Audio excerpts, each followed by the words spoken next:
Well, Eric, thank you so much for taking the time today to sit down and share a little bit about yourself and a little bit about your wisdom. I'm so excited for this call. My dad came and told me a few days ago that he had just an amazing conversation with you, and he was so excited for me to talk to you.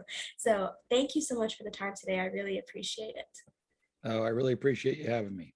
Thank you. Well, I'd love to get started and I'd love to learn a little bit more about you and what you do. My dad has told me some amazing things, but I'd love to hear about how did you get into what you're doing now? It's a great question. So I've really been an entrepreneur my whole life. Um, and I got started in working for a company a long time ago that taught college students how to run businesses for the summer. They were a national, actually international firm, and they taught college kids how to run painting businesses for the summer. And I stayed with that company for many years and learned how to um, work with large numbers of employees.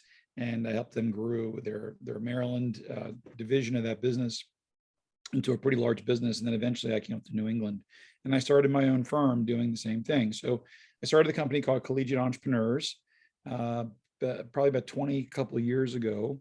And the mission of the business was to teach college students how to run businesses. And we chose the residential house painting business to do that. And I owned that company for 20, I think almost 22 years. And I just sold it about 4 or 5 months ago to one of my longtime employees. And during that time, we worked with about 11,000 employees, um, almost, I think, 1,200 or 1,300 branch managers and leadership team. We had leadership teams that were really all over the country. So I sold the business, but in the process of running that pretty substantial business, I learned how to run a business at scale in a national way. So uh, fast forward to about 8 or 9 years ago, I got asked to volunteer to help out uh, mentoring entrepreneurs that were under $1 million and their businesses were under $1 million. So I was part of an organization called the Entrepreneurs Organization, EO, and um, I'd been the president of the organization, and they said, "Can you help out these other entrepreneurs?" So for about 3 or 4 years, I did it as a volunteer. I worked with almost 30 companies for about 4 hours a month, and I loved it. I had a business coach. I had a great business coach, and I really liked helping people. And the companies that I was working with had a lot of success. So I got convinced by them to come work with them more in a coaching way over time, and which I did for fun. But I became a little more of a professional coach, and then I eventually became an implementer of this system called Traction EOS, and I worked with that company for a very long time, and had a lot of great experiences, and started to hire people to work in our firm as other consultants, and I grew the business, and then ultimately, about 3 or 4 years ago, we started our own consulting firm, and it's called Cruise Consulting. We're actually getting ready to rebrand to Cruise and Co. And our goal is to help small businesses increase their small and medium-sized businesses increase their revenue, their profitability, and the overall value of their business. So we are focused on helping small businesses. We generally start them under $50 million. Mhm. And we have an operating system that we put into the business. We run all their quarterly meetings and their annual meetings and make sure their strategies in line, make sure their finances are in good shape. And then we have access to, either through our own teams, access to finance resources for them, M&A resources, recruiting resources. So really, we are a full service consulting company for small business. So fast forward to now, we have, I think, 13 consultants that work for us all over the US and Canada. And we work with about 100 companies. And we have multiple companies that exit at any given point in time. They're doing well, so they exit, or they're just growing and growing and growing. And so I spend my whole life really working with entrepreneurs. And I still had, and then I forgot I had another company that we started along the way. We started a commercial painting company maybe 5 or 6 years ago, because the market was good, and my partner and I knew that space. So we said, we'll start a separate company. And we grew that business to a pretty substantial business as well, pretty large business. So I own that company with a partner. So really, I'm just a regular entrepreneur who helps a bunch of other entrepreneurs and make sure that they are getting resources that small businesses typically just don't get. Yeah. So, we kind of look at ourselves as their helper. And I've had a lot of help along the way from a lot of amazing people. And we try and make that journey for them successful. So we measure ourselves by how they do against their business's success. Wow, that's awesome. And that's a very humble description of you're not just an entrepreneur who helps me. You are, I can see you're out there, you're helping people in so many ways that a lot of them might not get help from traditional companies, and you're helping them get resources that they might not be able to find on their own. And not to mention helping college kids as well get into business and really get on the ground floor level and really understand, which is so critical. My dad is always telling me that internships are so powerful when you're young, and that's the best place to learn is it's not necessarily sometimes the textbooks, but sometimes just doing it in front of you. And that's what we believe in that company. And the person that bought the company from me is awesome. And they have hundreds of employees every year. Wow. And we always tell I've gotten a lot of I've gotten a lot of almost the biggest experiences I've gotten, which are interesting. This is an interesting statement, but it's been true. I've gotten from volunteering or doing something out of really a help first mindset first. So the only reason I even have the consulting business is because I volunteered and did it for free um, for a long time, and I enjoy it. And I always remind our people, I say, look, we have to remember, even though we certainly do well financially, I always remind them, we need to be doing this because we care about the entrepreneurs. That's what we care about. And as a lifelong entrepreneur, I've hired marketing resources and recruiting resources, and I I always just went through so much failure in all these different areas of learning, and part of that's just part of being an entrepreneur. But I wanted to have a company where I could say to these people, look, I get it. I am one of you, and I want to have you not have some of these difficulties that I had. You're going to have some of them, but you don't have to have all of them. And we just try and help them along their way. So it's a Wow. very humbling experience, honestly. Yeah, And we have a lot of wonderful clients. So we're very, very, very lucky. that's amazing. That is so cool to hear. And you had helped a lot of college age students, you had said, and I think that's very relevant to my podcast topic in my age group because I'm 18, almost 19. I'm in that college age, not necessarily that I go to college, but Yeah. I'd love to know. I'm sure there's just so much value that you provided to them, and there's so many different things that you worked with them. What is something that really stands out to you that maybe an experience or something you had taught someone or something maybe even someone taught you during that for young people to know about maybe business or life, some advice that um, you had given or they had given you? Now that is a very good question. So um, I actually have something for that, Oh, okay. and it's like a lot of my life. Fell on it by luck to some degree, and it's similar to what I just mentioned. But so life is challenging. I work with a lot of businesses. We're very lucky to work with these companies, and as a fellow entrepreneur, you never really know, well, is it just my life is challenging? Maybe it's so challenging for me because I stink at this thing. So Right. I'm very lucky to work with a bunch of other people and know no, business is just challenging as a whole. Everybody in entrepreneurship is challenged and it's difficult. And so one of the things we believe in, and one of the things I believe in, is you got to be determined and you got to work hard. And that has to be kind of the basics of who you are. So when I was younger, I really wanted to go into finance. Strangely, now we own a finance company. We have a whole team of controllers and bookkeepers and CFOs that work for us, and we help companies with exits. So in my own way, I guess I've kind of achieved that. But I really wanted to go into finance. So when I was not that uh, much older than you, maybe I was 19 or 20, I wanted to work in investments in some way. And I've always been lucky because I've always been a little bit naive, and I've never really cared that much about what I can't do. I've always focused on, well, there's always a way to do something. There's always a Right. way to get it done. So people were telling me like, well, it's going to be tough for you to get a job in investments as a 19-year-old. I said, well, I just want an internship. And they're like, well, that's going to be very tough for you to get that too.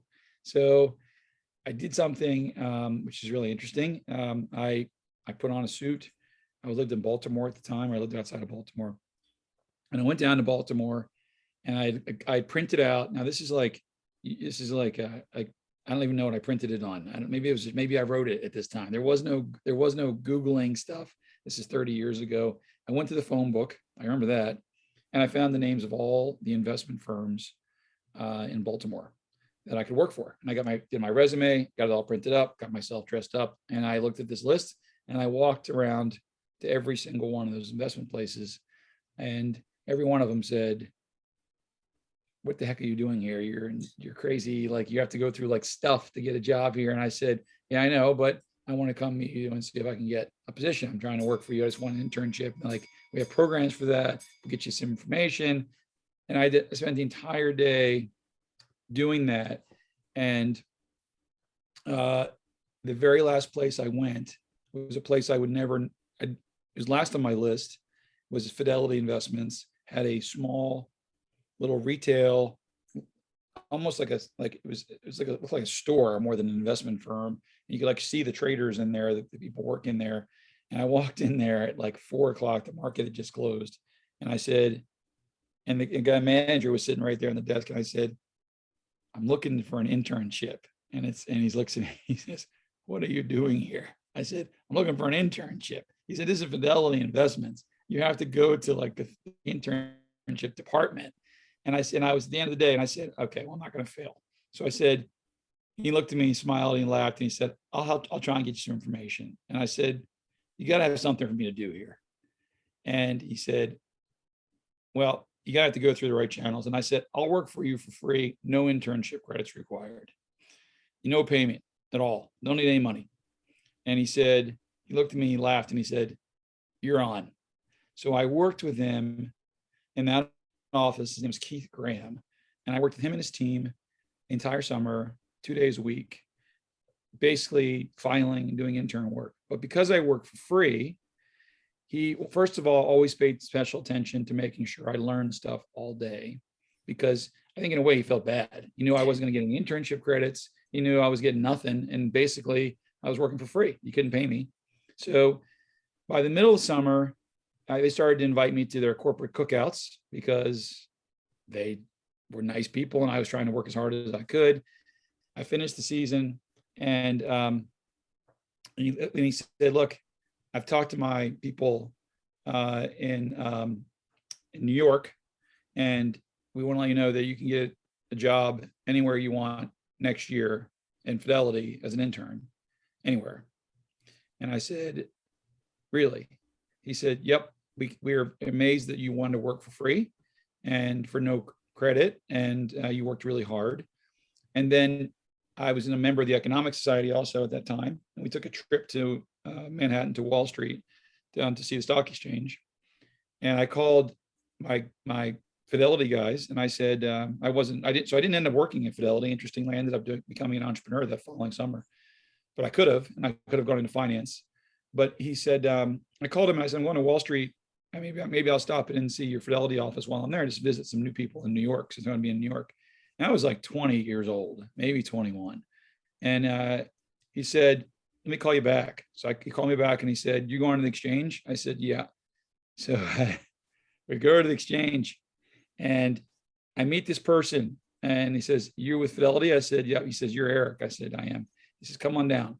So they take me down to the floor of the exchange, because Keith had told him that I worked for Fidelity. And he said, I'm going to give you a tour of the exchange so you'll know all that we do. And I want you to meet all the people that are down here. And this is in the middle of the day. And my group was up on the balcony taking a regular tour of the exchange. And I'm walking around with all the traders on the floor. And because Keith had told him that I worked for Fidelity and that I needed a tour to make sure I knew what I was doing. So this guy's looking at me probably like, I do not know why a 20-year-old kid is running around this floor of the exchange right now in the middle of the day, but I'll give him a tour. So, and then, there's a lot of experiences in my life when my priority has been doing the thing, usually for free, usually not to get something else, just because I believe that you should get experiences. And I've been enriched in so many different ways by doing that. And so people tell me like I can't get a job. I said, I don't know why I care about making $4,000 in the summer. Like if you need 4,000 or $5,000 in the summer, you should, I do get that. You have bills, but I'd go work for somebody for free. Go network, find a job. You don't need money. You're 18, 19 years old. You don't need money now. You need to be making 200 grand in 10 years from now or 5 years from now. So what you need to do right now is get out there and get Mhm. experience and risk as much as you can, work for free, work yourself into the ground, because this is how you're going to learn and you're going to impress people. And that's what I've spent my whole life doing. And so I Wow. tell young people, they're like, they tell me, I can't get ahead. I don't know what to do. I said, you're looking at it the wrong way. You can get ahead. You just have to do it differently than a lot of other people, and you'll be just fine. Yeah. That is really powerful and really incredible. Thank you so much for sharing that story. That is so amazing because I know those big financial companies, it's sometimes a little bit hard to break in when you're that new and you're that fresh and they're using you Challenging. that young. It can be really challenging. So I think that is so incredible that you're able to. And you open so many opportunities. And I think that really resonates with me because my dad always has been telling me for a really long time, but this is something we're making sure that we're always doing is you always want to show up as a giver in everywhere that you go. You want to be that person who provides value when you don't expect it, who under promises and over delivers, or over promises and then over delivers on that. And you always want to come from a place of gratitude. Like you're saying, like when you're young, at that time, you don't really need the few thousand. Like sometimes there are bills and sometimes there are things, of course, I completely understand. But it's those moments when you're like, hey, I don't really have that much, but I have a good work ethic and I'm willing to work for free for nothing just because I want to learn the experience. I just want to meet people. I just would love to learn under you. And those are the places that really matter. And it's so incredible. And you obviously are incredible proof of that, that you show up as a giver, show up doing things just to show the value and really build yourself as well. And those are really amazing ways. So I really appreciate you sharing that story with me. My pleasure. Well, thank you so much, Eric, for spending a few minutes of your day and sharing just incredible, groundbreaking advice that I think a lot of people can get value from because that is just those are such easy ways to do that. It's incredible what people will see you as when they see you as a giver, as not someone who's just looking to take, and just someone who's looking to give and live for other people. So thank you so much. I really appreciate it. Is there any last thing you'd kind of like to throw out there before you wrap it up? So you asked the question, what would I tell my Mm-hmm. 17-year-old self? Mm-hmm. And I thought about that. Okay. Um, and I don't have any regrets, as you and I talked about. My life's turned out the way it's turned out, and Mm-hmm. it followed the course it needed to follow. So, but I will say that I've spent a lot of my life until maybe 10-ish years ago not being as intentional about what I am trying to get done. And what I mean by that is, if I could go back and tell my 17-year-old self something, I would say working hard is really important. I just talked about working hard and determination, all that stuff that I naturally do, and a lot of people naturally do. But what I've learned is I've learned to step back. And I would tell myself back then, step back. If you're choosing a direction, be intentional. Don't just go with it because because you think it's what you should be doing, or your friends are doing it, or your parents are telling you to do it. Be intentional about your decisions and just take 5 minutes and sit back and ask before you do something, am I doing the right thing? Is this the smart thing, not just the hard work thing or the determined thing or the goes into a box thing, but is this a smart decision for where I'm trying to go? And because I am so hardworking, determined, I find I don't ask myself that enough. I just push, and without sometimes stepping back and saying, uh, what am I trying to do here? And if I could do it all over again, or if I could be back, 40 years or 30 years to get to this point, I would have said, make intentional decisions, not knee jerk things that are impulsive. Try your best to plan things out. And, you know, I try and do that now, but I didn't do it back then. So there's some pluses and minuses to that, but I wish I was a little more intentional. Yeah, I think that's a great way to put it. Is that there's so many things that maybe you don't realize that we want, and you're just kind of roaming around. But having that target and being very intentional with how you act and how you want yourself to be perceived is such a game changer, definitely. Yeah, agreed. Awesome. Well, thank you so much, Eric. I Thank really you. appreciate the time today. This has been Thank you. awesome. Thank you.